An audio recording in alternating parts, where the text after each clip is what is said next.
Good evening. I call the meeting to order for the Maple Plain Planning Commission for June 2nd, 2022, and it looks like to be at 6 o'clock.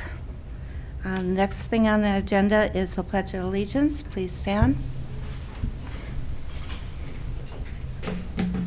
Pledge allegiance to the flag of the United States of America and to the republic for which it stands, one nation, under God, indivisible, with liberty and justice for all.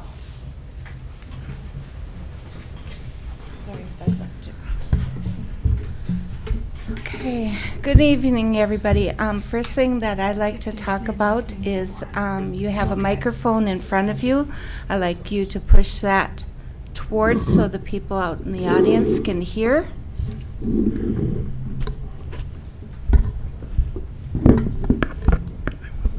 Thank you, everyone. I appreciate that. The reason why I asked that is because I reviewed the video from the last minutes or the last month, and I had a hard time hearing, and it might just be me because I do have some hearing impaired situations. So thank you for doing that. The next thing on the item is to adopt the agenda. Is there anybody that would like to do that? I would like to change A and B around so that we do the tower first and then the plot. Okay. Anybody else with that discussion and voting? And if it's an issue, or I'm not sure who is here for Yeah, who. for that. Who is here for the housing? We're here for A. You're here for A. Okay. Anybody here for B, the public hearing for B, for the tower? Okay. That answers it. Then I suggest that we stay as the plan and that we do the housing development public hearing first then. Can I have a vote on that? If there anybody want to say that's okay? I You need a think- motion to or adopt a the motion agenda. to- I'll make to- a motion to adopt the agenda. I'll second the motion. All in favor? Aye. Aye.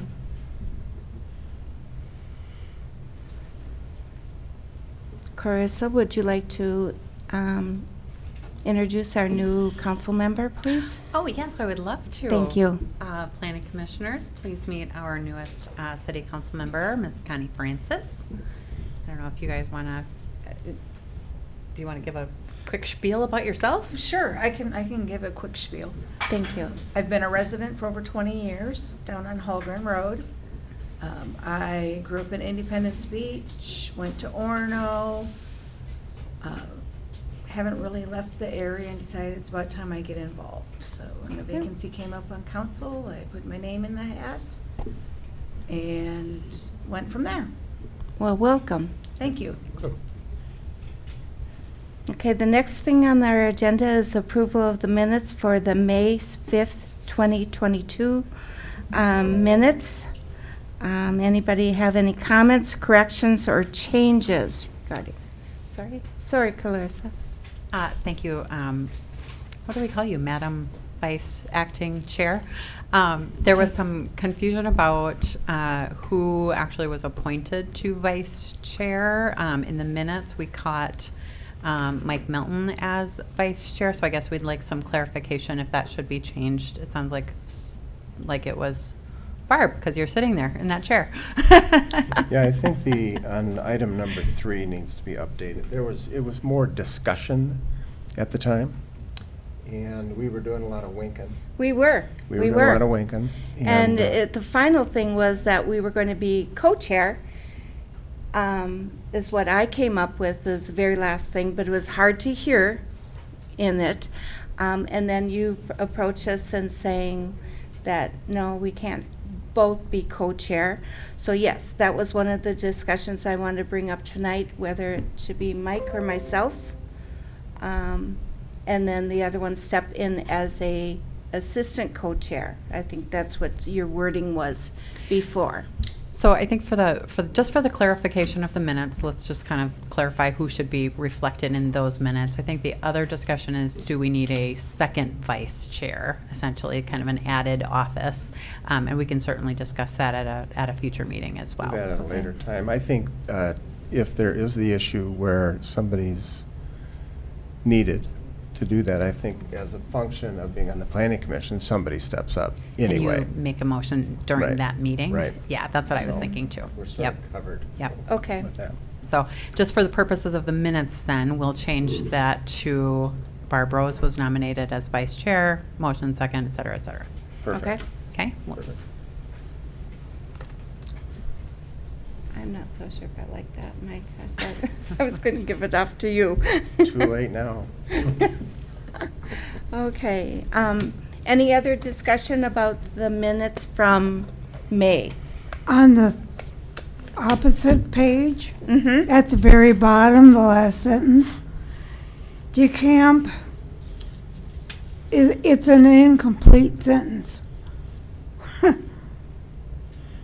right. Observed that the use of the patio has a view of the bank and And pavement. And pavement. pavement.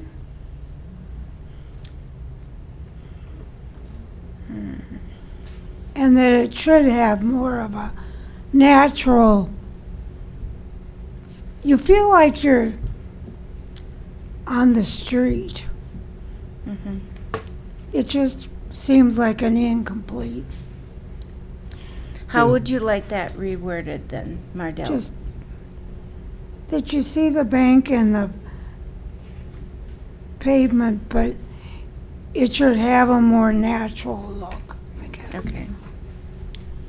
Is it possible that line is part of the paragraph at the top of the next page? I don't have it in And front just of me. somehow on the page split it got Mhm. out there by itself?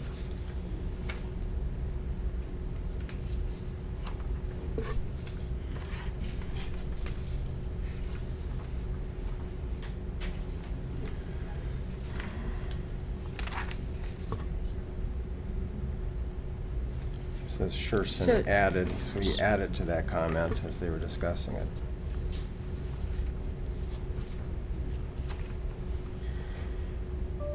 I don't know. I listened to the video quite a bit. And I thought it said something more than just the bank. I thought it said the chiropractor place too. But I don't. I just don't like the view from there. Okay. So I thought it was an improvement to cut it. Mm-hmm. Yeah, I recall the conversation being about it. Though she's saying like the current design was incomplete and that welcome the change for the additional landscaping. I think Okay. it's kind of what you're trying to say, I believe. Yeah. Additional landscape. Okay.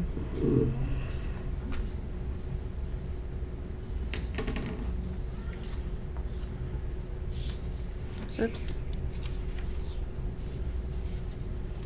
So we can make that change then, Clarissa? So just to clarify, you would like it to say, I'm just going to add at the end of the sentence, and welcomed the additional landscaping, kind of what Adam said, or, okay. Can do. Okay. Any other comments for anything else for that May meeting? Okay. I'll make a motion to approve. Okay. Is there a second? I'll second the motion. Okay. All in favor? Aye. Aye. All opposed? I don't think that, okay.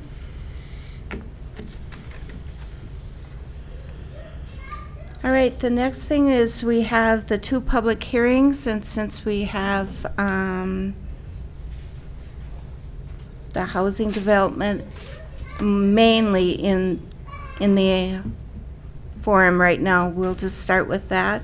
So Mark, do you want to go ahead with your updates, please? Yes, thank you, Madam Chair and Commissioners. The first item on the agenda tonight is a kind of multi-faceted request which ultimately is to allow the subdivision of the property at 1701 Baker Park Road into a 5 individual single-family lots.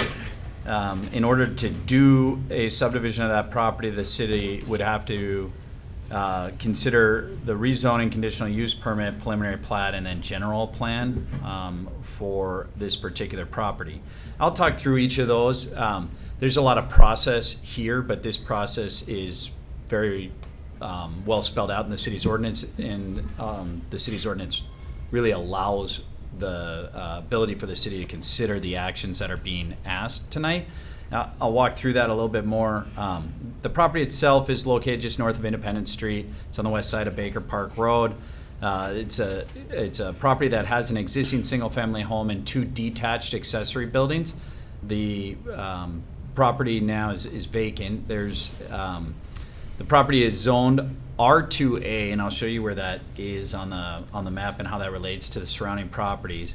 It's guided by the city's comprehensive plan as low-density residential. It's about 1.31 acres in overall size. So you can see on the map where the property sits. You can also see the fairly large size of the property in comparison to the surrounding properties. A much larger parcel, really one of the largest parcels in this particular part of the city. The property is zoned R2A, and this is the city's zoning map. The property is located on the very far right side. Let's see if I can get my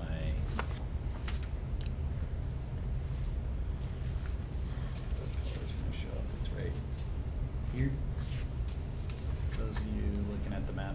So you can see kind of over on that side, the city of Maple Plain for quite a long time guided and then ultimately rezoned that strip of land along Baker Park Road and then an area in between Main and Independence as R2A zoning. What R2A zoning is it's really a transition district between single family and multifamily. And it allows a variety of housing types based on property size. The city did relook at this particular area as a part of the comp plan for 2040, and the area was essentially re-guided away from medium density to just low density single family, but the city's R2A zoning district still applies. So we started to reduce the area, but that particular strip was one that the Planning Commission and Council ultimately left as a part of the 2040 comp plan for still allowing that type of either transition or just multi-purpose zoning. I don't think it's that atypical. I think a lot of times people look at edges, and especially edges on county or state highways, as areas where you could see some type of land use that may be different or maybe a transition between that higher intensity highway and the surrounding neighborhood. But ultimately it's up to the city how they zone that property. So within that R2A zoning, the city allows multifamily residential up to townhome type development. So the way that we looked at this property, I think we talked about this during the concept plan, is the city can, on this particular property, just based on straight zoning, would allow a 4-unit townhome building to be developed on this property. 4-unit? 4-unit townhome building. Okay. So that's an attached building, 4 units. The applicant had looked at and asked about the possibility of breaking that property up to accommodate 2 3-unit buildings, townhome type buildings, attached buildings. But we noted that the frontage on Baker Park Road falls just short of what is needed in order for the city to consider that. Alternatively, the applicant approached the city with a concept plan then of the possibility of breaking this lot into single-family lots, but on a smaller lot basis, utilizing a PUD really as the vehicle for going from R2A zoning and those requirements to a single-family development that's got 5 units. Okay. in it. And I can talk about kind of what that looks like. The city, in its R2A zoning, does allow PUDs as a conditional use. So the ordinance is set up to, for the ability, or with the ability for the city to consider allowing a planned unit development within that R2A zoning. With that, the conversation that we had at Concept was, would the city rather see that property developed multifamily attached with a townhome type building, an attached unit building?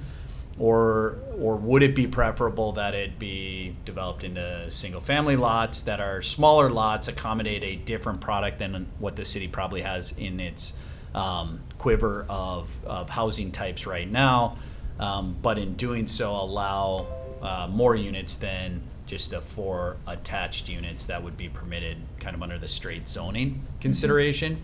And when the applicant came through with the concept plan, they had a proposal for 6 lots. Yes, I do remember that the city that. looked at. And the city, during that concept plan, cannot give a indication of a vote, or they can't provide the applicant with a certainty in terms of what their action would be. It was just an opportunity for the city to ask questions, provide feedback. One of the areas of feedback, and all of you remember, was 6 felt heavy on that lot, given the size of the lot, given the trees, given some of given some of the aspects of it. So the application that's in front of the city now is based on the concept plan that was considered previously, but it's been reduced to a 5-lot subdivision. The applicant provided kind of an illustrative plan. I think just kind of show, oops, is that this one? That shows kind of how those houses sit on an overall basis on that plan. So what the applicant's proposing is 5 lots, single-family lots that would be served by a new private driveway, private roadway. It would not be a public street, it'd be a private driveway. And there would be an association associated with this development that would maintain the common areas, which would include this private driveway. So the applicant in this proposal has 5 lots, and the city is looking at this, or would have to look at this as a PUD. Now, PUDs are a tool that the city has, and a PUD, a planned unit development, is a way that the city can essentially look for land uses that are either unique, that take advantage of certain natural characteristics, or that provide the city with something that's beneficial, or the city determines is beneficial to the city. In this case, really what you're looking at is, would the city in this particular property, on this lot, like to see or think it'd be beneficial to have single-family homes clustered in a manner like this on a private driveway versus a attached multifamily for a unit, right? That was really the ask when they came before the city before. Noting that, just the cost of that particular property and what it potentially would yield it's not gonna say just a single-family home. It's a much larger property than that. And the city's ordinance allows for some other, breakdown of that property other than just a single-family home, or say just a split of that property. So looking at a PUD as a tool that the city could utilize, typically within a PUD, the city is trying to get something back. It's kind of a give and take, if you will. And there's got to be, something that would drive the city's determination that a PUD fits in this particular case. And you'd also then have to make findings associated with conditional use permit, essentially that the proposed use, in this particular case, the single-family units versus a attached building, is compatible with the surrounding properties.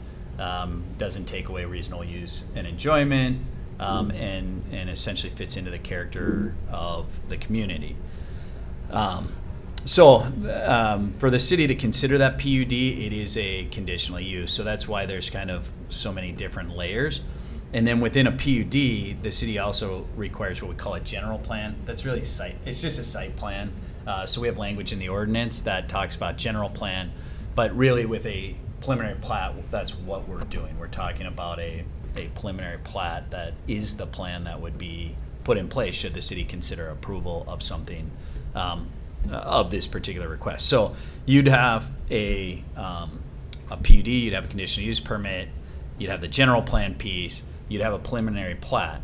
The one other piece of this that looks unique but is part of the PUD process, the city allows PUDs under a conditional use permit, but we then rezone the property to PUD. And that's the way our ordinance is set up. It stipulates that in the ordinance. Some cities do it just as a conditional use permit, and then it falls as kind of like this special district underneath the R2A. We say in our ordinance that it needs to be rezoned to PUD, and it's PUD R2A. So we've done only one other PUD that I know of, which is the Meadows plan. So that's a PUD MU. It's within the mixed use gateway district, but it's a PUD.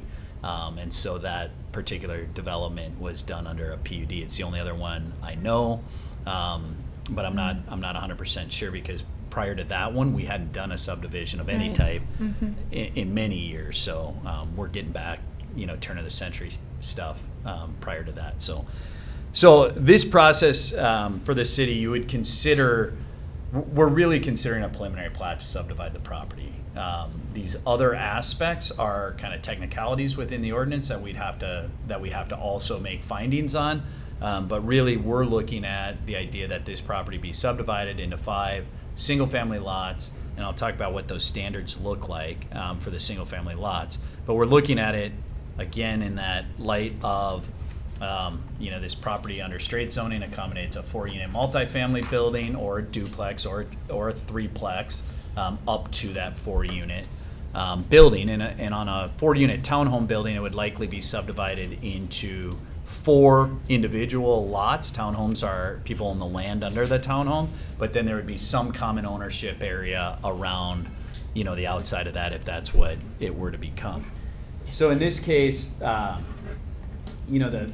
lot layout would look something like this. Maybe go up a little bit here. So you'd have the 5 lots.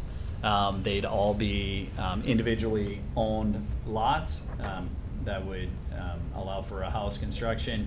Then you would have an outlot, which would be area that would accommodate the road, the private driveway road, and one of the detention basins. If you look at this plat, this basin, which is basin 3 here, and this basin, which is basin 1 here, those are on private property, the way that they're set up, and they would be covered under drainage and utility easements, which isn't totally unique. I mean, that is how the city would likely develop any wide variety of properties. So the 5 lots that the applicant is proposing, they would be constructed on this private driveway. The utilities that would serve those would come off of Baker Park Road, and those utilities would be generally housed within drainage and utility easements that would be in favor of the city, and those utilities, meaning the main line sewer, the main line water, would be the city's utilities. That is actually how the city developed the Meadows as well. The Oak Street in the Meadows is a private street, but the utilities are public, so it's a very similar layout, other than Oak Street feels like a public street. This would not, this is kind of a dead end, a smaller street with a lot fewer homes on it, so it is different in that. So with that, if you look at the lot sizes that are being proposed in this particular case, they range in size from about 6,000 square feet up to about 13,500. So when you're talking about an acre at 43,560, these lots are smaller than what we see in most of the areas in Maple Plain for a lot of our existing lots, although they're very comparable to the Meadows lots. I would argue also, I represent a lot of cities, and more builders are trying to get more house on smaller lots. So the idea of these types of lots in the like 6,000 to 10,000 range, that's the lot we're seeing everywhere. So like, for example, if you go to the lots being developed across the street from the Orono School area, I know a lot of people on Crystal Bay there, those lots are in this like 8,000-ish square foot range. They're putting 2-story large 3-car garage homes on those lots. It's really common. I'm not saying it's right for Maple Plain. I'm just saying we keep seeing this. So when you look at these lots in comparison to our Maple Plain lots, they're definitely smaller, right? If you look at it in comparison to what a lot of people are trying to do now, they're within that same realm. If you look at our underlying zoning then, and how that compares to what the applicant's proposing, the minimum lot size in the R2A zoning is 5,000 square feet, and the applicant's proposing 6,000 square foot, right? Just over 6,000 square feet as their minimum lot size. The minimum lot width is 125 feet in our underlying zoning. That is a significant difference between the underlying and what's being proposed. The average lot width for these particular lots varies. It's shown on the plan. It's let's see. Go back. You can see that. Well, you can't see, probably. But for example, lot 2, 65 feet. You can see the line or the width here, and then you can see these numbers. Now, like this 44 is on the street frontage side. You can see that lot actually gets a lot wider. Same with the 48. And then you can see again 65 here and 65 here, although this corner lot, on a corner has quite a bit more frontage. So it gives you an indication of, you're in the 65-foot range compared to 125-foot wide lot width. As it relates to front yard setback, the applicant's asking for a 15-foot setback versus a 35-foot front yard setback in the underlying zoning. Side yard of 10 feet. The applicant's proposing a combination of a minimum of 5, but a combined total of 15. So it's really a 5-foot difference in that regard. Corner side yard setback, they're asking for a reduction of 15 from 25. A rear yard setback, the underlying zoning is 25 feet. They're proposing 30 feet, which means that any of the rear yards. So the distance from where the house can be to the property line, that distance here, they're proposing something that's greater than what the underlying zoning would allow. And the Baker Park Road setback, 35 feet, that's what they're proposing as well. So as you can see from the plans that are being proposed, they're proposing this private driveway. There's no public facilities in that private driveway outside of the utilities. And I mean public facilities, no sidewalks or anything associated with that. And then they're proposing the stormwater facility be maintained by the homeowners association. Ultimately, that's something that the city would have to look at, and there would be some sort of a stormwater maintenance agreement if we were to do that. The other aspect of this particular plan then is landscaping and tree preservation. As we noted before, there are quite a few large trees on that property. Now, I don't know, did we send out Stefan's analysis? Was that sent to everybody, or you have it? Sorry. Yeah. Stefan did go out. Stefan, being our Tree resident tree person, Yes. did go walk the site. And his analysis was similar to what I found on the site, which is there are quite a few really large trees, but the majority of those trees are silver maples, box elders, or ash. So when you look at the trees, there are very large silver maples on that site. There are a handful of Norway maples, but all those are softwood. And that's Stefan's analysis too. They have shallow root systems. They're not, even though they've been there a long time. I mean, they have a stronger likelihood that they could be damaged, knocked down in a storm, cause damage to structures around them, things of that nature. There is one oak tree that Stefan highlighted that I saw. If anybody else went out there, it's on the north side of the house. that's there. It's actually the tree that's right in the middle of, I think it's this tree, right in the middle of this lot here.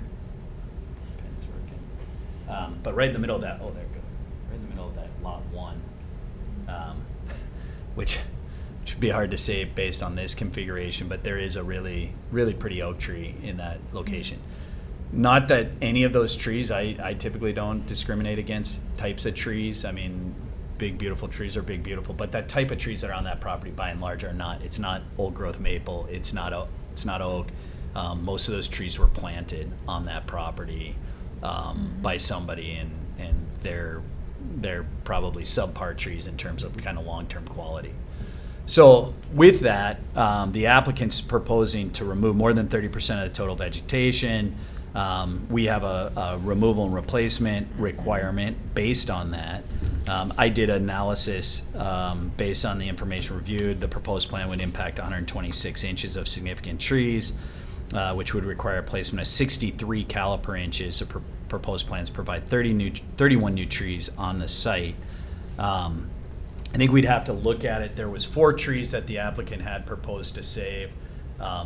I looked at those out in the field. Stefan also did. I think both of us don't believe they can be saved just based on the grading and the proximity to the houses that would be built on this property.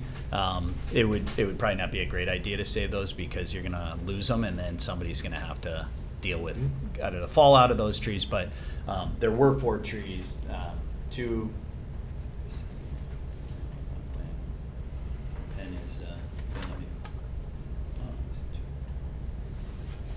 Anyway, it's this area here. There's 2 trees, and there's 2 trees in this lower area here that were proposed to be saved. So the applicant is proposing a fairly strong evergreen replacement plan, as well as kind of an ornamental plan along Baker Park Road in these 2 detention basins here, or retention basins. I think Stefan's comment, my comment is it would be nice to mix in some deciduous trees along with the evergreens.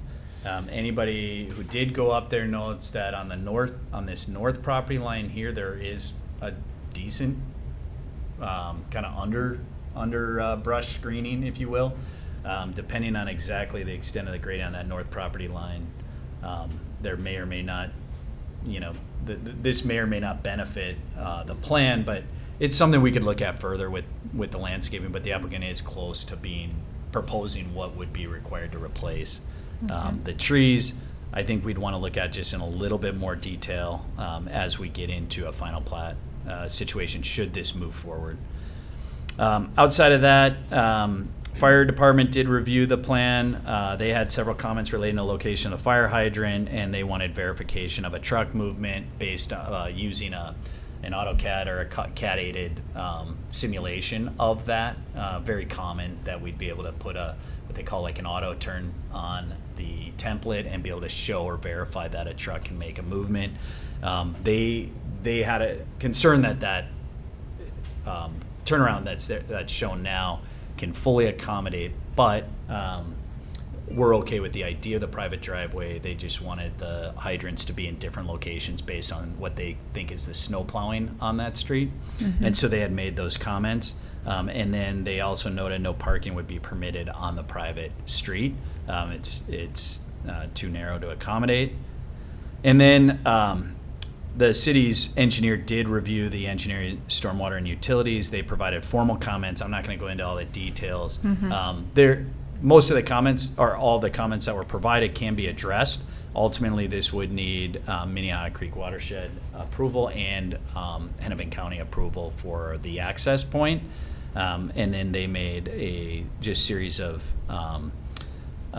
comments that are kind of more technical in nature that are associated with the more specific engineering, grading, drainage, stormwater, and utility plans that could be addressed. Very typical that they would be addressed prior to the city considering a final plat for this property.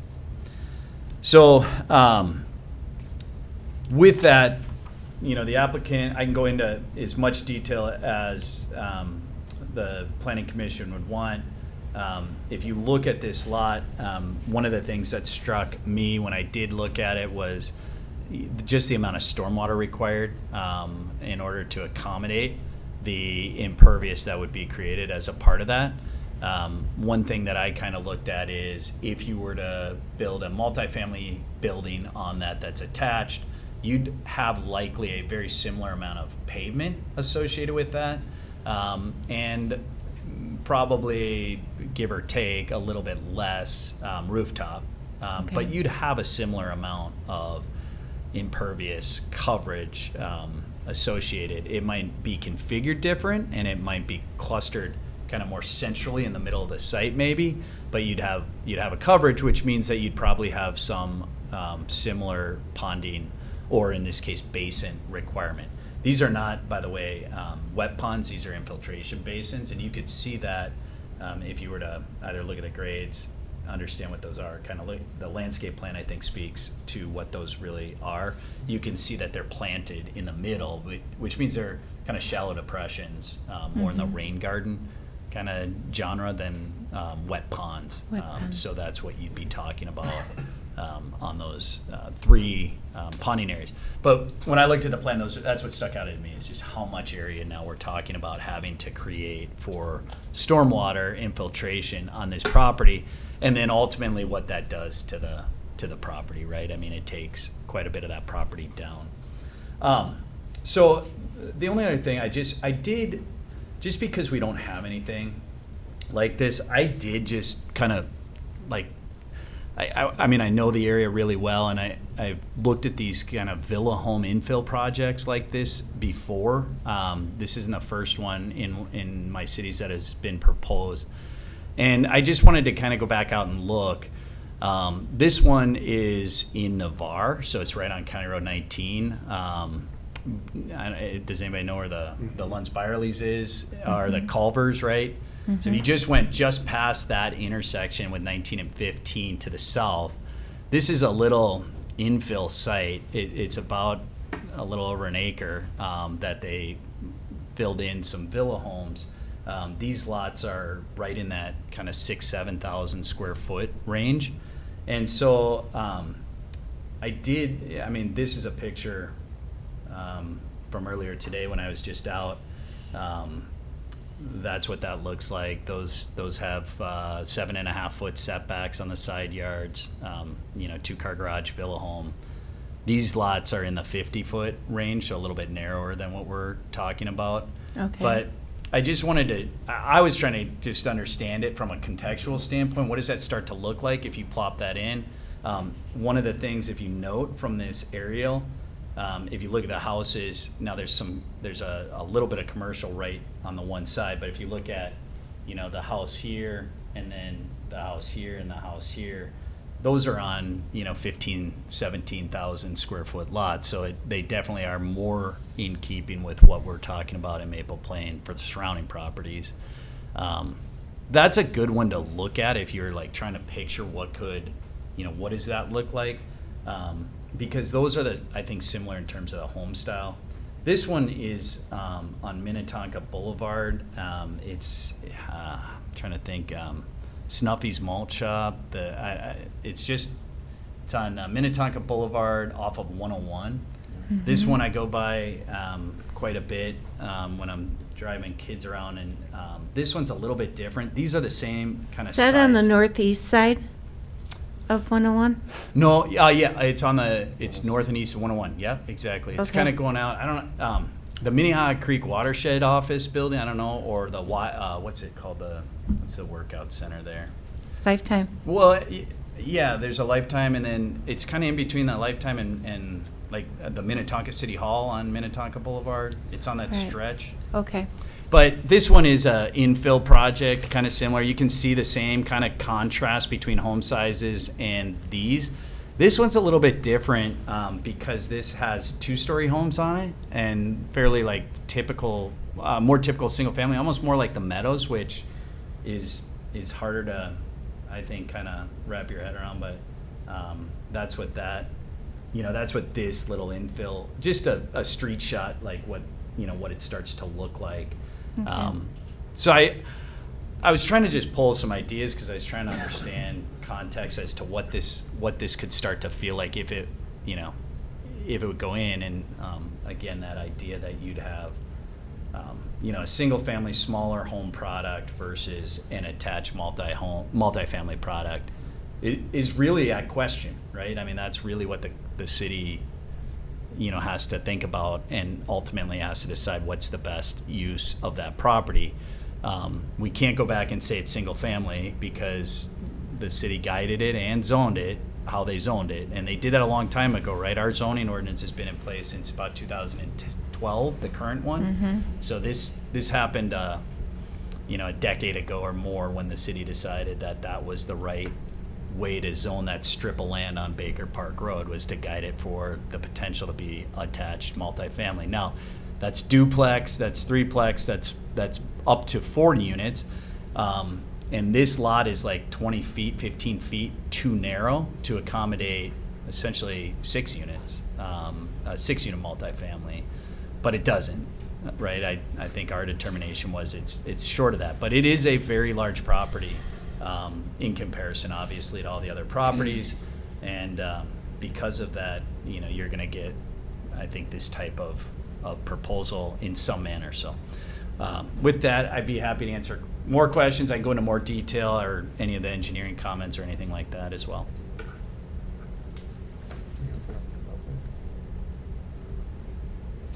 Okay, are there any more comments before I open up the public hearing? Okay. There'll be time for discussion after the public hearing? Sure. On our part? Yes. Yeah. Okay, so I will open up the public hearing for this at 6:41, it looks like. Anybody from the audience that has any questions or concerns? Can you come to the podium and say your name and address, please?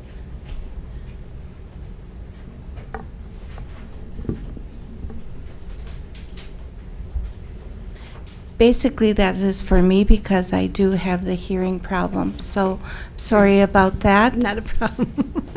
There are just so many things talked about, so I'm a little confused of what, we're right there. We're right next to the barn.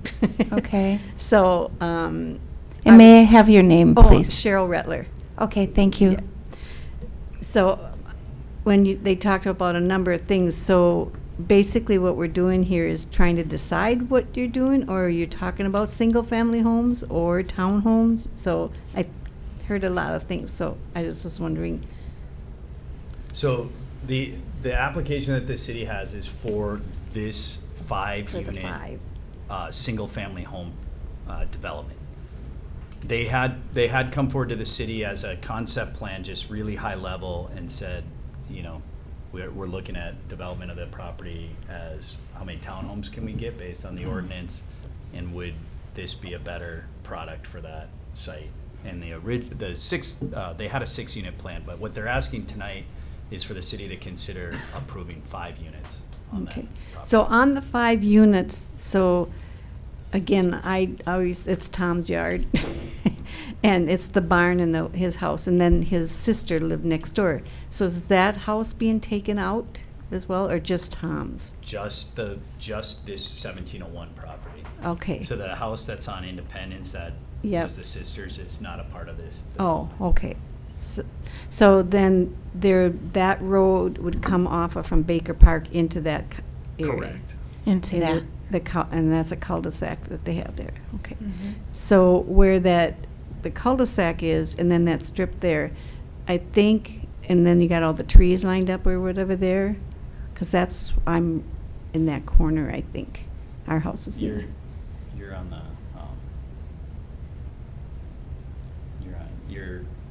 you're in this one here. yes, that's Yeah. us. Okay. So, okay. I'm sorry. Yeah.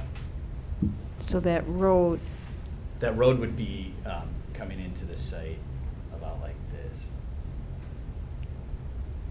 I see. Okay. And then the house, the lots would do this. Then you talked about a lot of trees in there, and he does have a lot of dead trees. Some have fallen into ours that we have cut down in the past to help with that. Were you talking about removing those? Is it? This plan, as it's proposed, would remove all but 4 trees on the site. Mm. The 4 that were proposed that I'm not sure, and Stefan, who's on the planning commission here, is a landscape architect also. There was a tree here and a tree here that could be saved, and then same thing down in this corner that they were proposing to save. Mm. I think they're silver maple. Yeah, they're big. They're Norway big. maple. There's one that's kind of falling, got huge. It's kind of dead, falling. Then there's the electric pole, right? So will they be connecting to that, or?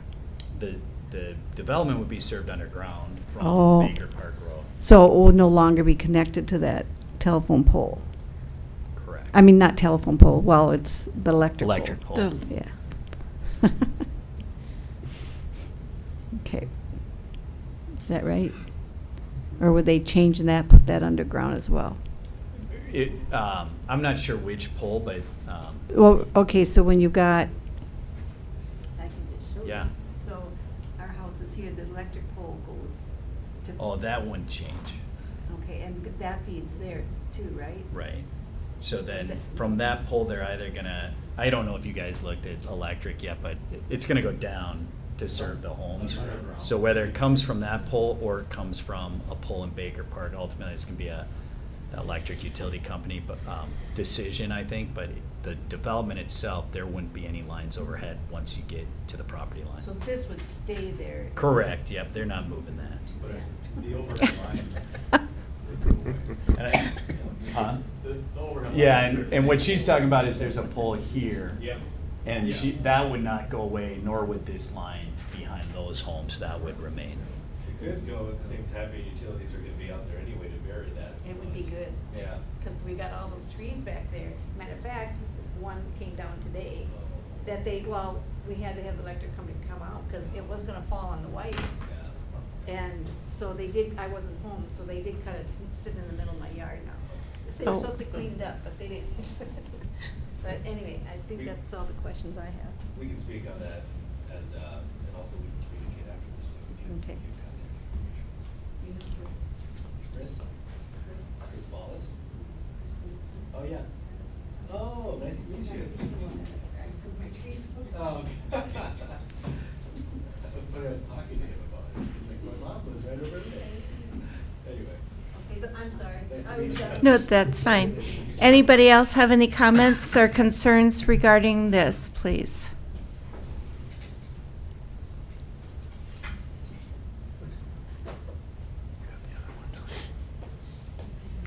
Please state your name. My name is Peg Thomas, and I live right next to Cheryl on the right side of Cheryl. If you're This one? if I can't see where you are.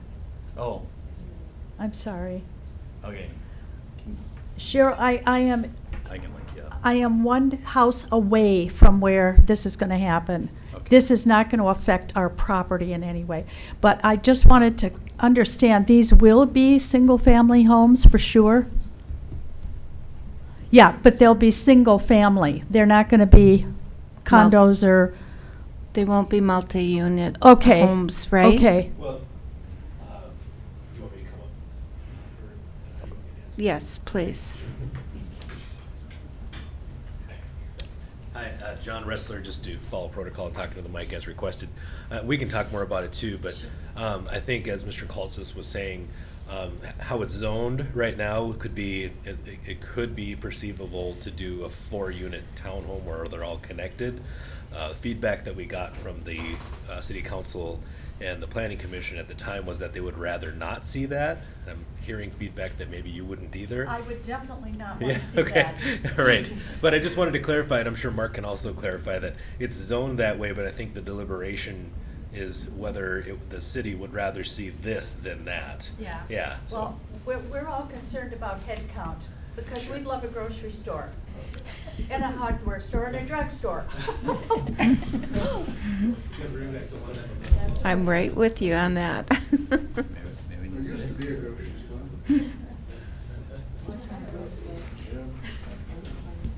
Okay, I'm going to ask again, any more comments? Thank you. I'm Charlie Rude. I live at 4848 Independence Street.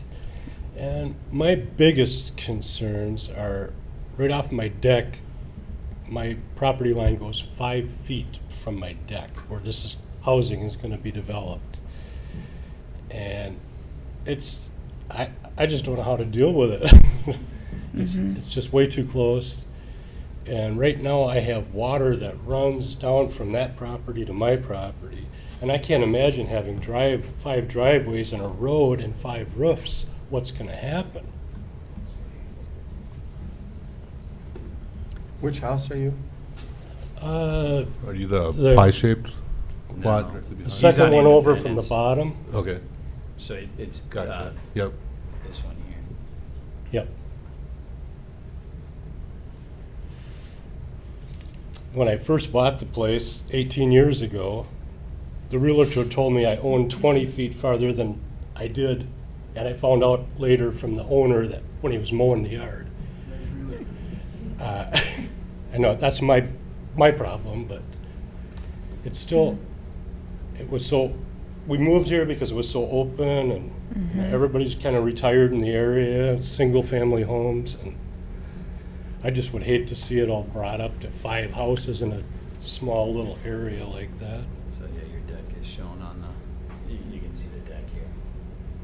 Yeah, I think they had to get a variance from the background work I did after I bought the house to have the deck there even, which, I didn't know, but I found out later. But yeah, it's very tight in there.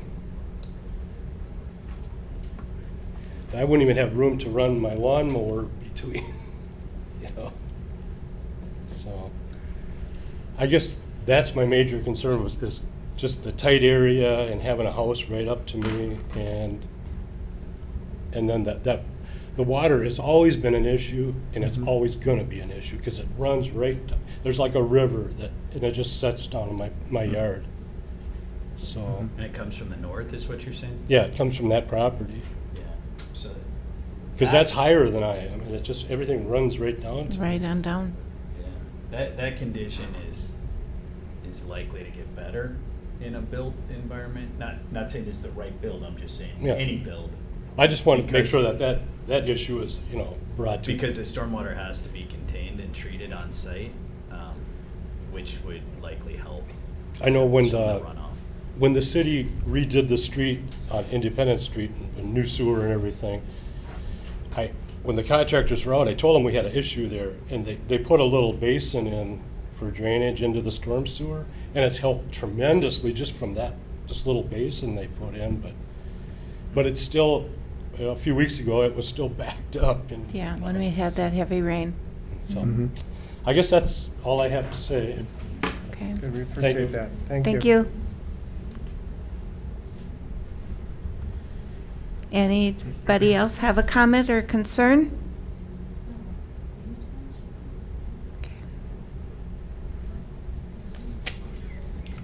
Okay, at this point, I request a motion to close the public hearing. I'll make a motion to close the public hearing. I'll second that. Okay, it looks like it is closed at, Oh, I'm sorry, sorry. Madam Chair, before you do that, we just want to note that we don't need to read the whole thing. We'll put it in, but you guys saw that there was a, He didn't send it to the planning commission. he did not. He sent it to city council. Okay, so I Do you am. want me to read it? You can. Yeah, no, you've got a Okay. nicer voice than me. We received an email comment from Mr. Ken Iverson. can you speak into the microphone, my Not dear? doing that. Thank you. Thank you. We received an email from Ken Iverson. I know that Ken resides at the corner of Perkins and Independence in the northeast corner. I'm not sure of his actual address. He states, "Hi, Mayor, Julie, Mark, and Clarissa. My daughter has a choir concert tonight at 6 p.m., so I am not able to make the meeting regarding this subject. I received a letter dated May 12th from the city of Maple Plain regarding the property at 1701 Baker Park Road, asking to be rezoned. I live on this block, and my property would be affected by a decision the city makes essentially on my behalf. I do not approve of this request for a single-family lot to be replaced with 5 lots. This rezoning of